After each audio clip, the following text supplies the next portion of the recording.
Today we'll talk about the breast reconstruction for the different diseases of the breast. Breast reconstruction after mastectomy is typically staged, taking place over months or years, and it can involve several procedures, including tissue expanders and making a mold, removal of tissue expander, insertion of implants, revision of reconstruction breast, and balancing procedure, nipple reconstruction, areolar tattooing. But everything is based on the previous surgery and healing. So post-mastectomy tissues, which procedures include a patient required, depends on extent of how much tissues remains after mastectomy. If there is sufficient tissue, immediate reconstruction may be performed by placing a permanent implant, or if additional tissue is needed, a tissue expander may be placed or a graft may be performed. Tissue expanders are additional tissue must be developed, and a tissue expander is placed in the chest wall and filled through a port at regular intervals to stretch out the skin. Some expanders are designed to be left, but most of them are removed and replaced with a permanent implant.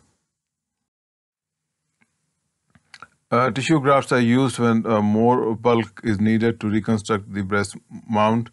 A T-ram flap transfers tissues from the lower abdominal wall, and it is based on the inferior and epigastric vessel. A latissimus dorsi flap tissue is taken from the back. Although the transverse tissue alone may be sufficient, an implant can also be placed underneath. After the tissue expanders have been carefully expanded, it is removed and replaced by a permanent implant, typically during the same encounter. Implants are filled either with the saline or silicone, and many models are available to try and match the patient's natural contour. Because of the expander is a foreign body, it's normal for the capsule to be around it and in the breast. An adjustment to the capsule is often necessary to see the permanent implant properly. It is not uncommon for reconstructed breast to require surgical revision at some point, and this can be necessary because of contour deficits such as irregularity or deformity in the reconstructed tissue, inadequate projections, and asymmetry or disparity within the native tissue. Surgeons are usually adamant that these issues are in the nature of the breast reconstruction and do not represent the complication of the graft or implant.